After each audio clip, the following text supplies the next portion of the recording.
le sujet qui est posé, c'est ils ont un test normal, et ils veulent quand même faire, ils veulent quand même donner des hormones. Ah, Voilà. ils veulent quand même donner des hormones. Ah oui, ça arrive souvent, ça. La question qu'on m'a posée, c'est est-ce qu'on peut faire grandir un enfant qui n'a pas de déficit en hormones de croissance. Alors, ça va être bon, je pense, ça va arriver. Et bon, la réponse, c'est qu'en fait, je vais faire le topo, mais globalement, on le fait déjà tous, puisque la plupart des enfants qu'on traite pour un soi-disant déficit en hormones de croissance n'ont en fait pas de déficit en hormones de croissance. Donc ça, c'est le résumé global du topo. Mais on va y arriver.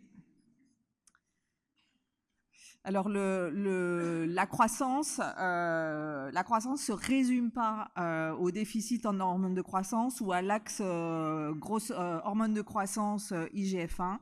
La croissance, la cellule centrale de la croissance, c'est la cellule du cartilage de croissance. Et en fait, c'est vraiment un point important parce que sur cette cellule qui est la cible de tous les facteurs, il y a beaucoup de facteurs différents qui vont agir. Donc là, j'ai mis le cartilage. Il y a beaucoup de facteurs différents qui vont agir pour favoriser la croissance. Et on a tendance parfois à simplifier un peu l'idée de la croissance avec que c'est un mécanisme qui est uniquement endocrine, alors que pas du tout. L'endocrino ne joue qu'une petite partie dans la physiologie de la croissance, et les facteurs génétiques ou environnementaux sont extrêmement importants dans le déterminisme de la croissance. Et donc, je vous ai mis là la courbe, juste pour avoir une idée un peu de quel effet on peut avoir quand on parle de vouloir faire grandir un enfant. C'est la courbe de vitesse de croissance de l'enfant que vous connaissez, hein.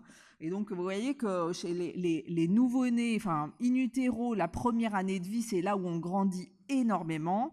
Et puis ensuite, la vitesse de croissance ralentit vraiment très sérieusement. Et on a un petit blop encore au moment de la puberté. Et ensuite, c'est terminé. Et donc, l'âge moyen pour commencer un traitement par hormone de croissance chez l'enfant, c'est 9 ans. Donc, on se situe là. Et donc, vous voyez qu'en fait, le potentiel de croissance sur lequel on va pouvoir agir pour faire grandir un enfant, il devient très réduit par rapport à toute cette phase de croissance qu'il y a eu avant. Et si on veut être efficace pour traiter un retard de croissance, en fait, on serait beaucoup mieux là. Quand on arrive à la fin, finalement, on a assez peu d'impact, quel que soit le traitement qu'on va utiliser. Donc, il faut rester toujours modeste dans les différents traitements qu'on peut utiliser et leur impact potentiel. Alors, les causes, pour arriver à déterminer comment on va traiter un enfant, il faut déjà savoir quel est le diagnostic et pourquoi est-ce que cet enfant ne grandit pas. Donc, je ne vais pas tout citer, mais sur ce diagramme sont représentées toutes les causes. Donc, ça va des causes syndromiques, au retard de croissance intra-utérin, aux maladies chroniques. Et là-dedans, il y a une petite partie qui sont des causes endocriniennes. Et en fait, le déficit en hormones de croissance vrai, l'anomalie de la sécrétion de l'hormone de croissance, ça représente 5% des causes de retard de croissance. Donc c'est micro, hein. Et pourtant, l'hormone de croissance, c'est le traitement qu'on connaît tous et qui est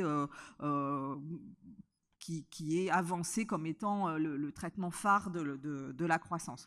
Donc, l'évaluation d'un patient avec un retard de croissance, elle est classique, hein. On fait un examen clinique, on va faire un certain nombre de bilans biologiques, radiologiques et génétiques pour arriver au diagnostic.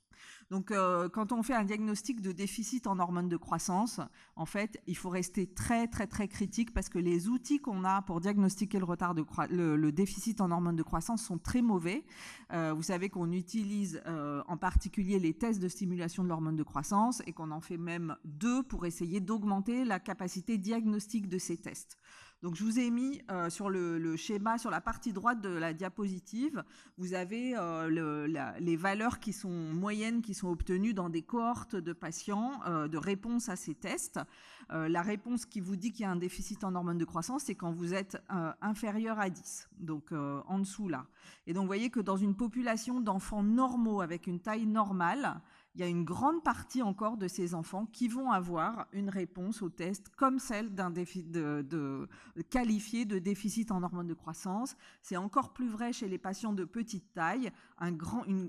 Presque 50% des enfants ont en fait une réponse comme un déficit en hormones de croissance. Donc nous, on se base sur ces tests-là, alors que c'est des tests qui ont été établis il y a plus de 40 ans et dont on sait pertinemment que la valeur est mauvaise. Donc en fait, on va dire, il y a un déficit parce que la réponse au test est basse, alors qu'en fait, c'est un faux positif.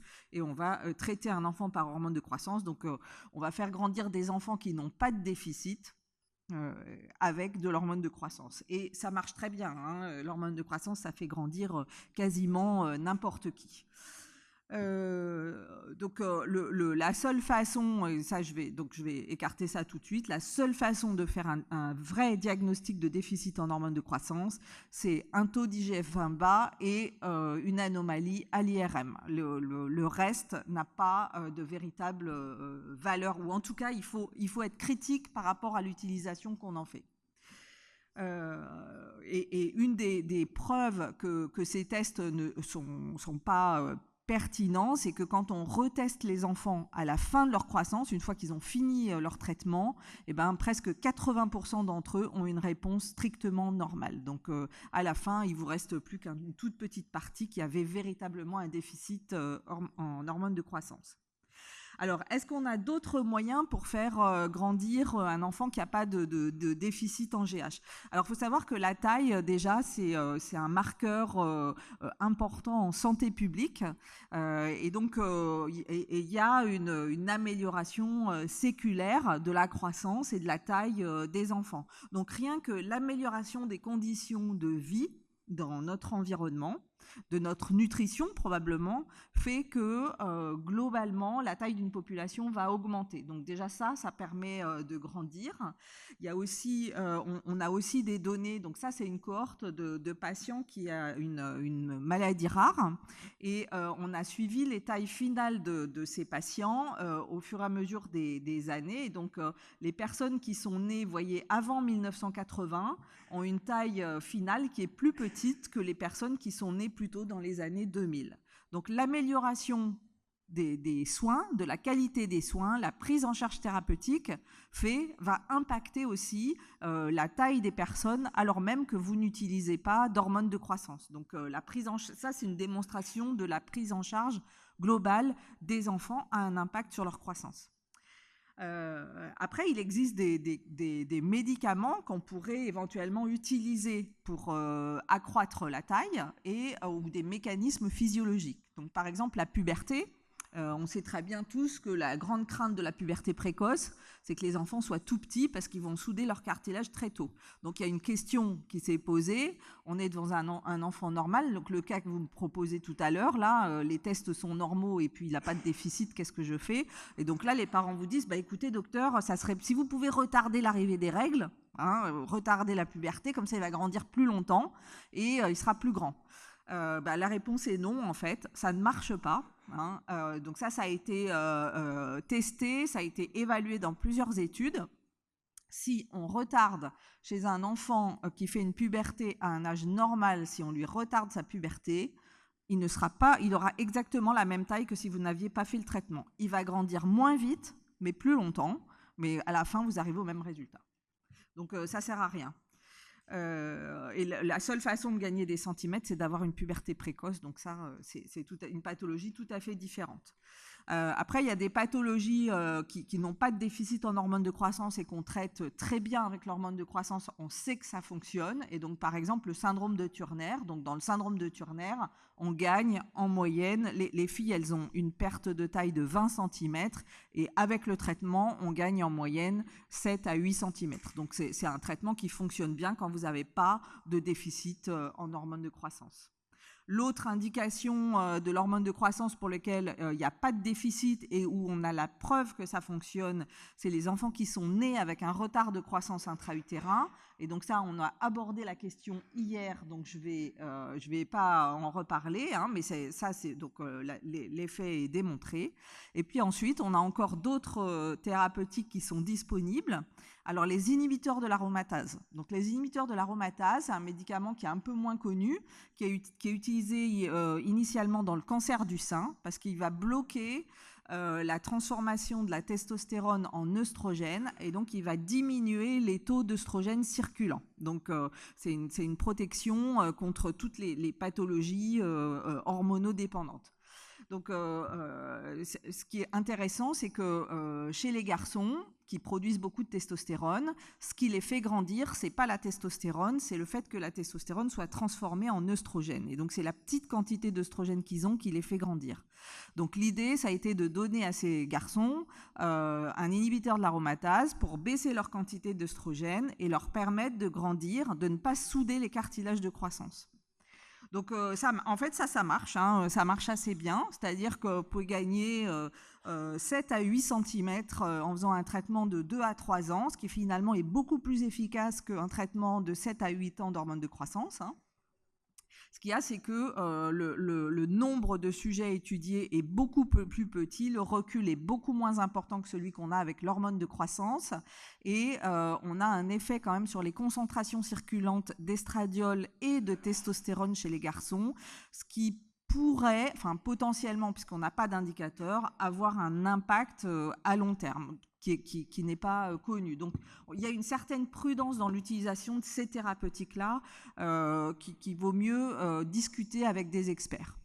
Alors, il y a une autre stratégie encore qui est utilisée, c'est si vous m'avez dit je ralentis la puberté, ça ne marche pas, mais si je ralentis la puberté et que je donne de l'hormone de croissance en plus, donc là, vraiment, on commence à être dans la haute stratégie de la croissance. Est-ce que ça fonctionne? Donc ça, en fait, la réponse est plutôt oui. On l'utilise surtout, cette stratégie d'associer retard de puberté et hormones de croissance dans 2 situations particulières. Les enfants qui sont nés petits pour l'âge gestationnel et qui sont très petits. Donc voilà, donc ça, on sait que ça fonctionne. Et la deuxième situation qui est à droite, c'est en oncologie, les enfants qui ont été traités pour une tumeur cérébrale et qui font des pubertés précoces, qui sont très petits et pour lesquels le retard de croissance, c'est la double peine après la pathologie tumorale. Donc ça, là, on a vraiment une ouverture d'esprit où on se dit, il va vraiment falloir qu'on essaye de faire quelque chose pour ces enfants-là. Et puis, je termine avec une nouvelle thérapeutique, parce qu'en fait, comme je vous ai dit au début, l'hormone de croissance, ça fait grandir finalement quasiment tout le monde, hein. On peut toutes les pathologies chroniques, les corticothérapies, etc. Ça fonctionne. Il y a une maladie dont on sait que l'hormone de croissance ne fonctionne pas, c'est l'achondroplasie. Hein, donc, ces patients qui ont une dysplasie osseuse par mutation du récepteur FGFR3. Et depuis peu, il existe un traitement pour l'achondroplasie qui est un espoir vraiment très important pour les patients qui ont ces nanismes sévères. Et ce médicament s'appelle le vosoritide. C'est un médicament qui agit sur la voie de signalisation du récepteur FGFR3 et qui le ralentit pour permettre la croissance du cartilage, la croissance des chondrocytes et leur prolifération, leur maturation. Et donc, en fait, les patients qui reçoivent ce traitement-là ont une amélioration de leur croissance. Alors, c'est pas énorme, hein, le gain qui est présupposé avec les études actuelles, c'est de l'ordre d'une quinzaine de centimètres au total. Donc, ce qui les amène, ça les fait passer de 1,20 m à 1,35 m, voilà, donc, ou de 1,25 m à 1,40 m, et ce qui est quand même pas si mal. Voilà, donc en gros, on a plusieurs possibilités. Jouer sur la puberté, jouer sur l'hormone de croissance, retarder la puberté essentiellement, hein, limiter la fusion des cartilages de croissance avec les inhibiteurs de l'aromatase, et puis des nouveaux médicaments pour certaines pathologies.